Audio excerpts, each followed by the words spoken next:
amplify your energy, water, earth, wind, and fire. Live your dreams, follow your heart, fulfill your desires. Don't let nobody tell you how to think or live your life. Amplify your energy, keep your vibrations high.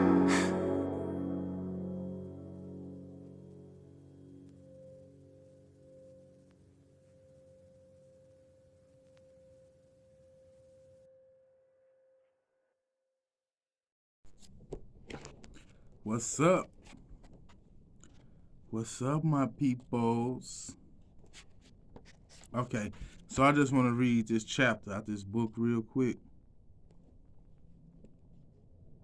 It's about developing your intuition and ESP using numerology. ESP would be like extrasensory powers, so psychic powers, right? Now, the reason I want to read this chapter is because at the end is something very important that I think people should know when you get into metaphysical, occult, esoteric knowing. It's a very important thing you should know, because a lot of people get excited about this stuff, and it's nothing to be excited about because it's normal, it's natural, it's secondhand nature. It's not something that we're supposed to be like, oh my God, I can do this, I can hear it now. It's normal. It's supposed to be normal. It is normal. We just living in the time right now, in the era right now where we forgot it was normal. So now we out here glorifying it like it's some big thing. I'm going to be reading from my numerology book by David A. Phillips. And David A. Phillips, he uses the Pythagorean theory. So, just to throw that out there. But anyway, let's get started. Developing intuition and ESP using numerology. Numerology is an extensive practical system designed to provide a unique insight into human personality and its potential, but it is much more than that. It is a valuable means whereby our intuition and extrasensory perception, ESP, can develop and in turn improve all-around psychic awareness. Such awareness extends beyond physical limitations. Everyone has the paraphysical senses of ESP and intuition. However, not everyone is aware of these. Preoccupation with the physical tends to hamper the awakening of such consciousness. Gradually, through repeated flashes of insight, we become aware that it's possible to attain knowledge of an event before it actually happens. This is an intuitive skill. On other occasions, we become conscious of other people's thoughts or of conflicts in their emotional makeup. These we detect through our extrasensory perception, ESP. Intuition is a very comprehensive sense. In popular usage, it is a word employed to cover any sense of being beyond the ordinary that might be interpreted as a personal guide. This is rather inaccurate because it tends to confuse intuition and ESP. Though these two senses are closely related, they have very different fields of application. Intuition comes before thought. It manifests itself in momentary flashes only because thought takes over. Thought then either accepts and develops the intuitive impulse, or else rationalizes it and rejects it, which is what a lot of people do nowadays. The selection is determined by our conditioning, mental conditioning. On the other hand, ESP depends on the user being in a state of relaxation. This allows the mind to be extended and projected to other sources of vibration, particularly human, though it also encompasses spiritual, animal, mineral, and plant energy fields. A source of vibration creates around itself an energy field that reveals the essence and quality condition of that source. Having met with a particular energy field, the mind transmits the impressions back to the brain. The brain translates these into comprehensible terms. In practice, we find that the general term of intuition covers such faculties as first impressions, foreknowledge, premonitions, and preconceptions. These invariably must be accepted on faith, for they can rarely be rationalized. Extending into a further dimension, ESP depends on the mind's engagement of the brain to interpret the impressions. ESP includes clairvoyance, clairaudience, psychrometry, and mental telepathy. I know y'all heard all that stuff before, right?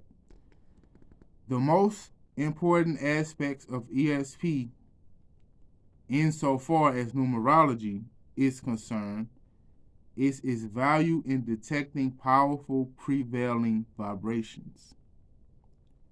Extrasensory perception is both a guide and a protector. With its ability to perceive strong sources of energy, it acts as an alarm bell. My spidey senses is tingling.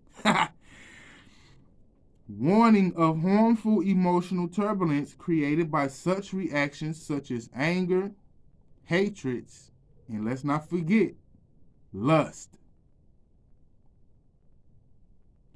This indicates to the experienced numerologist critical problem areas for correction. Through its telepathic faculties, ESP also provides a mental contact with the subject being analyzed. A contact that is crystallized when the person's numerological pattern is established through their birth chart. In our pristine state, metaphysical senses were our means of being alerted to anything that might endanger our safety. They also provide us with constructive guidance. With the later development of our mental faculties, we tend to disparage these senses as we become more and more enchanted with the physical world. Be in the world, not of the world. And there's a lot of people enchanted with the physical world. We know that, right? I ain't got to make no whole video about that. By relying exclusively on our physical senses and reasoning faculties, our senses of higher perceptions atrophy from neglect. Recognizing this, New Age people are taking measures to achieve a balance between the sensory and rational faculties. Such forces are leading us to restore equilibrium because of our innate yearning for paradise. Intuition and ESP are regarded as metaphysical senses, as they both function at higher frequency levels, amplify your energy, and are a much finer nature than the 5 physical senses. They require more alertness and finer attunement. Intuition is really our sixth sense because, to a greater or lesser degree, it is common to everyone. ESP should be regarded as the 7th sense, for it comes with greater sensitivity and awareness. Y'all heard that? As we engage in regular practice with numerology, our precognitive senses and intuition, our precognitive senses of intuition and ESP are being subtly but regularly employed. With every analysis, we grow a little more aware of the vast creative plan of life as it is expressed through each individual. Gradually, numerology becomes a means of comprehending the limitless of creation, exemplified through human expression and awareness. To the intelligent person, nothing is more exhilarating than to engage in something that expands consciousness. That is very true. Applied numerology is so satisfying in this regard that there is an early tendency toward over-enthusiasm. Now, I want y'all to pay attention to this part and keep this part with you forever. That early excitement arising from the discovery of insights into the inner self must be contained to avoid the errors of judgment that inevitably accompany immaturity in any field, especially with a psychic science. We must exercise great restraint to avoid the temptation of jumping to hasty conclusions. So an example, when you're meditating, right? Let's say you're meditating and you have a vision. You might be excited, especially if it's your first time ever experiencing that. You might get very excited. You don't want to be excited. It's natural to be excited, but check yourself. Remind yourself, what am I getting excited about something that's natural for? And on top of that, don't jump to conclusions, because sometimes when people see visions, they just start putting labels and titles on what they see. And you shouldn't do that. You should let the vision show itself to you. Stop trying to analyze and piece together what you think the vision is. Stop trying to rationalize it. So if you see a bird in your vision, don't assume that your vision is telling you something about a bird. Let the vision express itself to you. So instead of going in there judging, like, I saw a blue bird, so that must mean something about a blue bird. No, it probably don't have nothing to do with a blue bird. It'll come to you if you let it. An early error will, of course, any early errors will, of course, rapidly teach the thinking person to become more discreet and to embrace diplomacy in revealing the results of our analysis. Such slips should not be regarded as failures, either of the person or the system, but rather as lessons intended to develop our understanding. So you don't have to feel like you failed because you messed up somewhere. Trial and error. We learning. We practicing. The blossom of our greater awareness brings with it a progressively more uncanny accuracy in our assessment of the person being analyzed.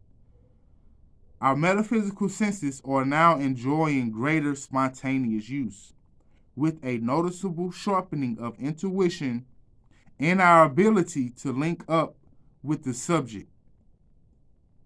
Extrasensory contact. Every successful numerologist has achieved proficiency through the ability to see beyond the form of numbers into their essence, as it were. Relying solely on the information conveyed by the actual numbers of the chart will of itself provide valuable guidance. But to dwell beyond this information uncovers important insights not otherwise obtainable.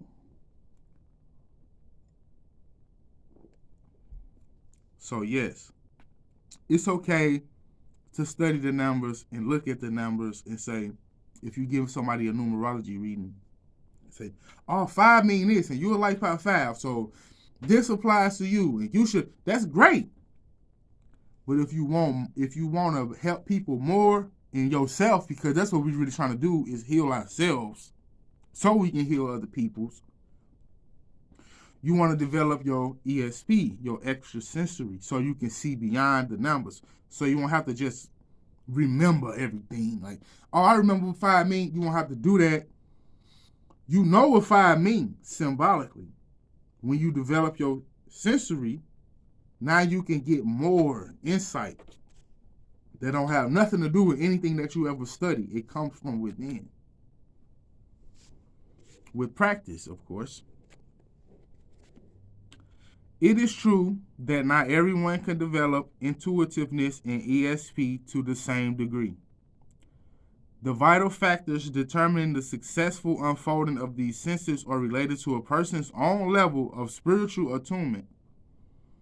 This is fundamentally determined by the amount of spiritual strength available to them, as indicated by the soul plane of their birth chart, the ruling number, which is the life path number, and to a lesser extent, the spiritual factors in their name, which is the destiny number. People with two twos on their birth chart have a higher chance of achieving success in the development of their psychic senses, doing so with less effort than those not so favorably endowed. However, it is very often more of a matter of what you do with your talents than what you have been given. Of this, every reader may be sure. If you did not have the potential for advanced psychic awareness, you would have lost interest in the subject of numerology long before now. Give me a minute, here I come. You will certainly not have read this far into the book, and you certainly will not have listened to me talk this far either. We must always realize that our emerging psychic awareness can only blossom when our values are altruistic. Period. If personal gain, unfair advantage, or other unworldly motives underlie our purpose in learning or applying numerology, our successes would be hampered by a unique aspect of spiritual law that seems to stand guardian over life's esoteric knowing. The more we learn, the greater our responsibility for that knowledge. Our life, therefore, must itself be an example of truth and wisdom in action. For if our metaphysical senses are to develop to a point of reliable guidance, our emotions must always be under control. Our mental processes always clear and unpolluted. Pure guidance has never been known to come through confused, cluttered, or corrupt pathways. Amplify your energy. Keep your vibrations high so you can see. Now I want to go back to this 2 twos in a birth chart, right? So they got a birth chart. I know some of y'all probably was like, what he talking about when I got to that part? So I just want to point this out real quick. It's a birth chart that you use. And basically this is it. Right here. This birth chart. Each of these levels is a different plane. So 1, 4, and 7 is the basic plane, the physical self. 2, 5, and 8 is the spiritual plane, the soul self. And 3, 6, and 9 is the mental plane, the astral plane, right? The mind self. So when you use this chart, you get your birthday. You put your birthday, right? So my birthday is 5/22. Look at me bragging. 1988. Anyway, so what you would do is you will put the number in each box. So 5 will go here on my chart. I got 2 twos. So where the 2 at, I will put 2 twos in that box. I will put a 1, a 9. I will put a 1, I will put a 9, and I'll put 2 8s. That'll be my chart. And I can look at that chart and it could tell me things about myself. I can learn things about myself. They also got things called arrows that you can look into. And it'll point out to you also what your strengths and weaknesses are. For example, if you have empty boxes, that's a weakness, right? But it's none of don't be like people like, oh, that's a weakness. No, weaknesses can be turned to strengths. If you have if you have all numbers in the box, that's a strength. Now the thing about strengths is a lot of people get hooked on their strengths and they don't work on their weaknesses. So you're not growing, right? It's good to use your strengths, but you're not growing. Now, if y'all want me to make a video on these charts, let me know in the comments, and I'll do that. Now, back to what I was reading, the end part where it said, and I'm finna leave on this. So remember, if you got 2 2s in your chart, then you got a higher chance of raising your intuition and your ESP. So, for example, all the babies that's gonna be born in like year 2022, they finna be like juiced up when they come to this stuff. 2012, 2002, all the 2000 babies is like juiced up, and I'll get to that on another video when I talk about the number 0 and what that represents. So I just want to leave on this last note. That's all after this, I'm gonna end the video. If personal gain, unfair advantage, or other unworldly motives underlie our purpose in learning or applying numerology, our successes will be hampered. Our emotions must always be under control. Our mental processes always clear and unpolluted. Pure guidance has never been known to come through confused, cluttered, or corrupt pathways. And peace out, y'all. I'll see you next time, my friends.